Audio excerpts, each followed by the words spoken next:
जय गुरु जी, शुक्राना गुरु जी। गुरु जी के अनमोल वचन। सबीना कोचर आंटी। मंदिर दे अंदर सोना नहीं है, कल्याण अधूरा रह जाता है। मंदिर में जब प्रार्थना सभा चल रही हो तो कभी सोना नहीं चाहिए, कल्याण अधूरा रह जाता है। गुरु ਨੂੰ कदी चिट्ठी नहीं लिखी दे, खुश रहा कर, जो होगा अच्छा होगा। गुरु को कभी चिट्ठी नहीं लिखनी चाहिए, खुश रहो, जीवन में जो होगा अच्छा होगा। जो बीत गई सो बात गई। ਹਾੜ ਮਾਸ ਕਾ ਸਾਹਮਣੇ ਬੈਠਾ ਹਾਂ, ਲੋਕਾਂ ਨੇ ਇਨਸਾਨ ਸਮਝ ਲਿੱਤਾ। ਲੋਕਾਂ ਨੂੰ ਬਾਅਦ ਵਿੱਚ ਸਮਝ ਆਏਗੀ ਕਿ ਮੈਂ ਕੀ ਹਾਂ। ਮੈਂ ਬਹੁਤ ਤਪ ਕੀਤਾ ਹੈ, ਪੱਤਿਆਂ ਤੇ ਨਿਰਵਾਹ ਕੀਤਾ ਹੈ, ਮੁੰਬਈ ਦੀ ਸੜਕਾਂ ਤੇ ਭੀਖ ਮੰਗੀ ਹੈ। ਤੈਨੂੰ ਪਤਾ ਹੈ ਕਿੰਨਾ ਮੁਸ਼ਕਿਲ ਹੁੰਦਾ ਹੈ। ਲੋਕਾਂ ਨੇ मुझे हाड़ मास का देखकर इंसान समझ लिया है। एक दिन आएगा जब उन्हें पता चलेगा कि मैं कौन हूँ। मैंने बहुत तप किया है, मुंबई की सड़कों पर भीख मांगी है, पता है कितना मुश्किल होता है। गुरु का आकार इतना महान होता है कि वह एक समय पर अनेक जगहों पर हो सकता है। ਤੁਹਾਨੂੰ ਮੈਂ ਇਨਸਾਨ ਨਜ਼ਰ ਆਂਦਾ ਹਾਂ, ਜਿੱਥੇ ਮੈਂ ਖੜਾ ਹਾਂ ਮੈਨੂੰ ਤੁਸੀਂ ਲੋग चींटी वर्गे नजर आंदे हो। तुम मुझे इंसान के रूप में देखते हो। मैं जहाँ से तुम्हें देखता हूँ तुम मुझे चींटी जितने नजर आते हो। माफ करन ही ते मैं आया हाँ, मैं माफ करने ही तो आया हूँ। ਮੇਰੇ ਵਿੱਚ ਸੂਰਜ ਨੂੰ ਕੰਟਰੋਲ ਕਰਨ ਦੀ ਸ਼ਕਤੀ ਹੈ। ਸੂਰਜ ਹੁਣ ਵੱਡਾ ਹੋ ਚੱਲਾ ਹੈ। ਮੀਂਹ ਵਧੇਗਾ, ਲੋਕੀ ਪੇੜ ਕੱਟਦੇ ਨੇ। मुझ में सूरज कंट्रोल करने की शक्ति है। सूरज अब बूढ़ा हो रहा है, बारिश बढ़ेगी, लोगों को पेड़ नहीं काटने चाहिए। मेरे कोल आन दा रास्ता बहुत पथरीला है, मैं नींबू वाकन निचोड़ांगा। जे जड़ा भी रस रह गया तो फिर की फ़ायदा। मुझ तक पहुंचने का रास्ता आसान नहीं है, मैं नींबू की तरह निचोड़ूंगा, हर संभव तरीके से परखूंगा। अगर पूरी तरह से समर्पण नहीं किया तो क्या फ़ायदा। जे कोई मेरी तरफ एक कदम भी बढ़ाता है तो मैं ਉਹਦੀ तरफ 100 कदम चल कर आंदा हाँ। जो कोई मेरी और एक कदम बढ़ाता है मैं उसकी और 100 कदम बढ़ाता हूँ। ਲੰਗਰ ਤੇ ਚਾय ਪ੍ਰਸ਼ਾਦ ਵਿੱਚ ਮੇਰੀ ਬਲੇਸਿੰਗ ਨੇ। ਲੰਗਰ ਤੁਹਾਡੀ ਦਵਾਈ ਹੈ, ਇੱਥੇ ਪੂਰਾ ਖਤਮ ਕਰਨਾ ਚਾਹੀਦਾ ਹੈ। ਇਹਨੂੰ व्रत ਵਾਲੇ ਦਿਨ ਵਿੱਚ ਵੀ ਖਾ ਸਕਦੇ ਹੋ। ਇਹਨੂੰ ਪ੍ਰਸਾਦ ਦੀ ਤਰ੍ਹਾਂ ਦੇਖੋ, ਪਦਾਰਥ ਯਾਨੀ ਖਾਣਾ ਨਹੀਂ। ਜਦ ਤੁਸੀਂ ਇੱਥੇ ਲੰਗਰ ਖਾਂਦੇ ਹੋ ਤੁਹਾਡੇ ਘਰ ਦੇ ਮੈਂਬਰ ਜੋ नहीं आए, बच्चे, माँ प्यो, वो भी ब्लेस हो जाते ने। लंगर और चाय प्रसाद में मेरा आशीर्वाद है, ये तुम्हारी दवाई है और तुम्हें सभी समस्याओं का हल है। व्रत में भी इसे प्रसाद समझकर खाओ, पदार्थ नहीं। चाहे लंगर में जो भी हो, जब परिवार का कोई भी सदस्य यहाँ इसे खाता है बाकी सदस्यों को भी आशीर्वाद प्राप्त होता है, चाहे वे घर में हो या अस्पताल में। लंगर दा प्रसाद ਇੱਥੇ खाओ ता दवाई, बाहर लेकर जाओ ता मिठाई। लंगर और चाय प्रसाद में मेरा आशीर्वाद होता है और यही पूरा ग्रहण करना चाहिए। लंगर प्रसाद ਨੂੰ दोबारा गर्म नहीं करते, लंगर प्रसाद को दोबारा गर्म नहीं करना चाहिए। मेरे ब्लैसिंग देन दे बड़े तरीके ने। एक संगत करना है, जो बोलता है ਉਹਦਾ भी भला, जो सुनता है ਉਹਦਾ भी भला। वो क्या देता है जरूरी नहीं तुम्हें पता हो। किन्ने कल्याण मैं गुप्त करना वा। आशीर्वाद देने के मेरे बहुत तरीके हैं, इनमें एक है संगत करना। मैं बहुत गुप्त कल्याण भी करता हूँ। जब आप गुरु का गुणगान करते हैं तो करने वाले का भी भला होता है और सुनने वाले का भी। कभी मैं दूर रखकर भी भला करता हूँ। मैं बहुत तरीकों से आशीर्वाद देता हूँ। जय गुरु जी, शुक्राना गुरु जी। ਇਹੋ ਜਿਹਾ ਗੁਰੂ ਮਿਲੇਗਾ ਕਿਧਰੇ। मैं कोई प्रवचन नहीं करता, प्रैक्टिकल करके विखाना हाँ। ऐसा गुरु मिलेगा कहीं। मैं कोई प्रवचन नहीं करता, प्रैक्टिकल कल्याण करके दिखाता हूँ। सब तो पॉजिटिव, सब तो वधिया रंग हैगे ने लाल, क्रीम और काला। फिर आंदे ने जोगिया, संतरी, गुलाबी, पीला, हरा, जामुनी, सफ़ेद। गुड़ नीला गुरुआं दा रंग नहीं हुंदा, ਉਹ ਨਹੀਂ ਵਰਤਣਾ ਚਾਹੀਦਾ। ਨੈਗੇਟਿਵਿਟੀ ਔਰ ਕਨਫਿਊਜ਼ਨ ਕਰਦਾ ਹੈ।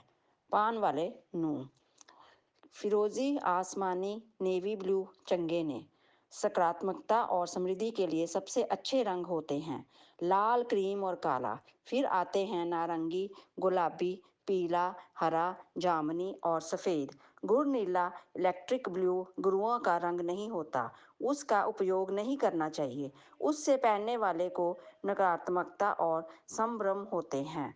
फिरोजी नीला, आसमानी नीला और नेवी ब्लू अच्छे होते हैं।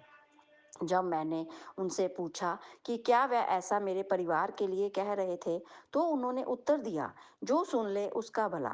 गुरुजी ये भी बोले कि त्यागे हुए गुड़ नीले कपड़े किसी को दान नहीं देने चाहिए, बल्कि उन्हें नष्ट कर देना चाहिए या फेंक देने चाहिए, ताकि किसी गरीब को भी वे गलती से ना मिल जाएं और उसे भी नुकसान ना पहुंचे। वे जोर देकर बोले कि यहाँ तक कि इस रंग के पर्दे, सोफे के कपड़े और टावल भी फेंक देने चाहिए। आंख नाक कान सब आगे हैं, पीछे नहीं। ਇਹਦਾ ਰੱਬ ਨੂੰ शुक्राना करना चाहिए। वे आंख नाक और कान के लिए भी भगवान का शुक्राना करना चाहिए कि वे आगे की तरफ हैं, पीछे नहीं। इंसान किस काम ਦਾ? ਜਾਨਵਰ ਮਰ ਕੇ ਵੀ ਕੰਮ ਆਉਂਦੇ ਨੇ। ਚਮੜੇ ਦੇ ਬੈਗ, ਜੂਤੇ, ਬੈਲਟ ਖਾਣ ਦੇ ਵੀ ਕੰਮ ਆਉਂਦੇ ਨੇ, ਲੇਕਿਨ ਇਨਸਾਨ ਤੇ ਮਰ ਕੇ किसी काम ਦਾ नहीं। बजिंदे जी सिर्फ पाठ कर सकता वे। इंसान किस काम का है?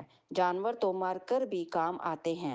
उनके चमड़े से जूते, बैग और बेल्ट बनती है और खाने के भी काम आते हैं, लेकिन इंसान तो मरकर किसी काम नहीं आता। अगर वे कुछ लाभदायक कर सकता है तो वह है कि जब तक निंदा है तब तक वे पाठ कर सकता, जब तक जिंदा है तब तक वह पाठ कर सकता है। उनके शब्दों में संगत करना, गुरु के वचन याद करना होते हैं। संगत करना यानी अपने व्यक्तिगत आशीर्वादों का व्याख्यान करना शुक्राना होता है, जो हमें जरूर करना चाहिए। गुरुजी अक्सर कहा करते थे कि मैंने तुम्हारे जो भी कल्याण किए हैं उनका बखान करो। ओम नमो शिवाय, शिवजी सदा सहाय गुरुजी द्वारा दिया गया बीज मंत्र है और उन्होंने समझाया कि शिव स्वयं सृष्टि करता है। गुरु जी ने स्वयं को शिव कहा। जे मैं एक भी बंदा रब पासे पा दिता, मेरा काम हो गया। अगर मैं एक इंसान को भी भगवान की राह पर डाल सका तो मेरा काम हो गया। जे कर्म चंगे ने सब कुछ लवो, कोई मनाही नहीं है। अगर कर्म अच्छे हैं तो सब कुछ लो, कुछ मना नहीं है। अगर कर्म अच्छे हों तो भौतिकवाद से लगाव भी रख सकते हो। कभी भी मंत्रता नहीं मांगते। आशीर्वाद के लिए कभी विनिमय ना करें, जैसे कि आप ऐसा करेंगे तो मैं वो छोड़ दूंगा इत्यादि। सच बोले तो हमारे पास देने के लिए कुछ भी नहीं है। जब कोई सेवा भी करता है तो अपने लिए करता है, वे गुरुजी पर उपकार नहीं है। लोग की पुत्र मंगते ने, जे मेंटली रिटार्डेंट पैदा हो जावे ਤਾਂ लोग बेटे मांगते हैं, और अगर वह मंदबुद्धि निकले तो ਜੇ ਕਿਸੇ ਗਰੀਬ ਨੂੰ ਖਾਣਾ ਦੇਣਾ ਵੇ ਤੇ ਪਾਰਟੀ ਤੋਂ ਪਹਿਲਾਂ ਉਹਦੇ ਵਾਸਤੇ ਕੱਢ ਕੇ ਰੱਖੋ, बाद विच लेफ्ट ऑफ ओवर्स नहीं। अगर गरीबों को और घर में काम करने वालों को खाना देना है तो पार्टी से पहले खाना निकाल कर रखो, पार्टी के बाद बचा खुचा नहीं। जे भिखारी ਨੂੰ कुछ नहीं देना ਤੇ ਕਦੀ ਵੀ ਦੁਤਕਾਰੋ ਨਾ, ਹੱਥ ਜੋੜ ਦਿੱਤਾ ਕਰੋ, ਕੀ पता कौन किदे वेश विच आ जावे। अगर भिखारी को कुछ ना देना हो तो बस हाथ जोड़ लो, तुम्हें नहीं पता कौन किस वेश में आया हो। उनसे कभी कठोरता से बात ना करें, कभी किसी ਦੀ ਨਿੰਦਾ नहीं करनी चाहिए। ਉਹ ਘਰ ਬੈਠੇ ਤੁਹਾਡੀ ਪੋਜ਼ਿਟਿਵ ਕਮਾਈ ਲੈ ਜਾਂਦਾ ਹੈ ਤੇ ਆਪਣੀ ਨੈਗੇਟਿਵ ਕਮਾਈ ਤੁਹਾਡੀ ਝੋਲੀ ਵਿੱਚ ਪਾ ਦਿੰਦਾ है। कभी किसी की निंदा ना करें, क्योंकि ऐसा करने पर तुम्हारे आशीर्वाद उन्हें घर बैठे मिल जाते हैं और उनके बुरे कर्म तुम्हारे हिस्से में आ जाते हैं। जब कोई अपना दुखड़ा तेरे सामने रोवे, ਉਹਨੂੰ ਕਹੋ ਗੁਰੂ ਜੀ ਦੇ ਕੋਲ ਜਾਵੋ, ਉਹ ਠੀਕ ਕਰਨਗੇ। ਸੁਣੀ ਨਾ, ਉਹ ਤੁਹਾਡੀ ਪੋਜ਼ਿਟਿविटी ਲੈ जाएंगे ਤੇ अपनी नेगेटिविटी ਛੱਡ जाएंगे। जब कोई अपना दुखड़ा तुम्हारे सामने रोए तो उसको कहो गुरु जी के पास जाओ, वो ठीक करेंगे। सुना नहीं है? नहीं तो वह तुम्हारी सकारात्मकता ले जाएंगे और अपनी नकारात्मकता छोड़ जाएंगे। किसी के दुखड़े मत सुनो, बल्कि उन्हें मेरी ओर निर्देशित करो। ਜੇ ਤੂੰ ਫੀਲ ਕਰਦੀ ਹੈ ਕਿ ਕੋਈ ਤੇਰੇ ਬਾਰੇ ਵਿੱਚ ਕੀ ਕਹਿੰਦਾ ਹੈ ਤਾਂ ਤੂੰ ਉਹਦੇ ਕੰਟਰੋਲ ਵਿੱਚ ਹੋ ਗਈ।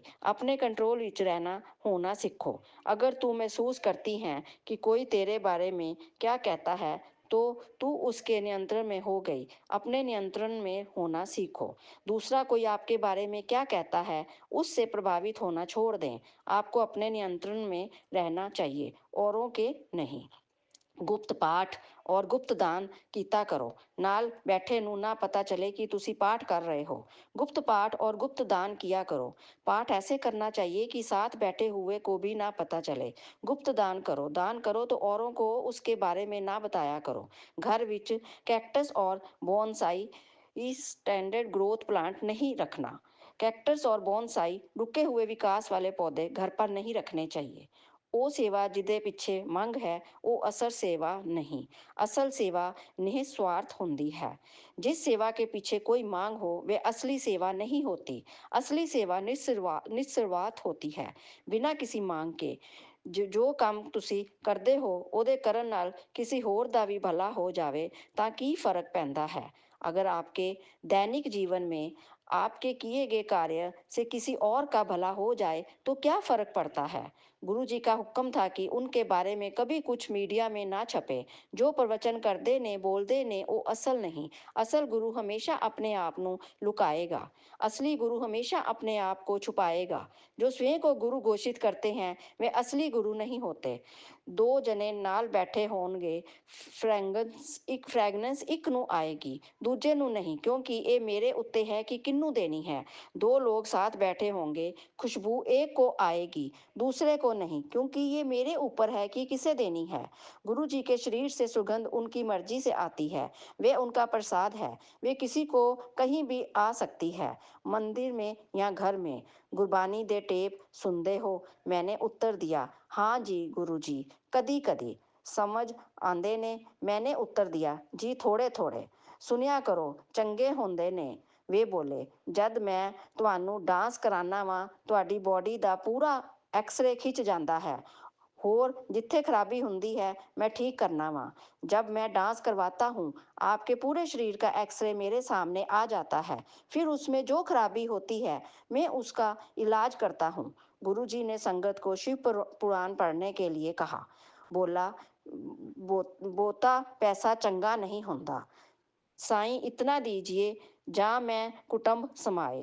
बहुत पैसा अच्छा नहीं होता। बस इतना होना चाहिए कि परिवार के लिए पूरा हो। गुरु आगे अपने ਕਰਮ ਬਖਸ਼ਵਾ ਲੈਣੇ ਚਾਹੀਦੇ ਨੇ। ਉਹ ਕਰਮ ਜੋ ਤੁਹਾਨੂੰ नहीं पता कि ਤੁਸੀਂ गलत करे ने वो भी गुरु के सामने अपने कर्मों की माफ़ी मांग लेनी चाहिए। उन कर्मों के लिए भी जो हमें नहीं पता कि हमने गलत किए हैं। गुरु वास्ते ਇੰਨਾ ਪਿਆਰ ਹੋਣਾ ਚਾਹੀਦਾ ਹੈ कि सुत्ते जागदे लिपस्टिक लगाते वेले भी गुरु चेते होवे।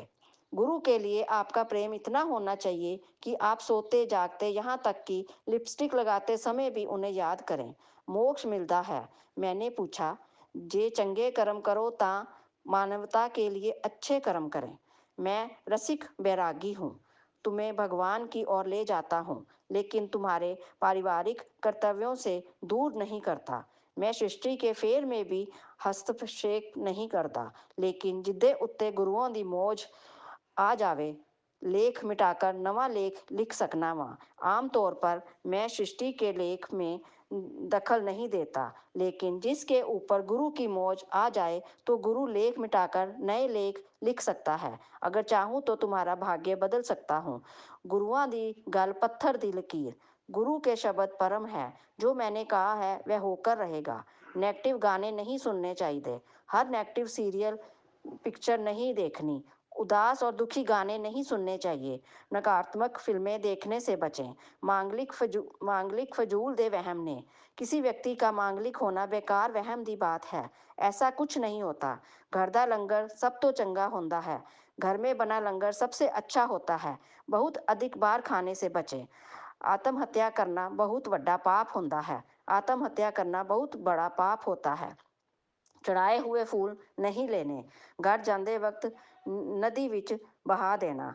गुरु जी ने हमें आदेश दिया कि किसी और के चढ़ाए हुए फूल घर नहीं लेकर जाने। पंजाब से दिल्ली वापस घर जाते समय हमें उन्हें नदी में बहा देने के लिए कहा गया। सलवार कमीज सब तो चंगी ड्रेस होती है। महिलाओं के लिए सलवार कमीज सबसे उचित पोशाक होती है। भावे सब दे कोल पूरा घर है पर रहना एक बेडरूम विच है। रहन वास्ते घर का एक कमरा काम आंदा है।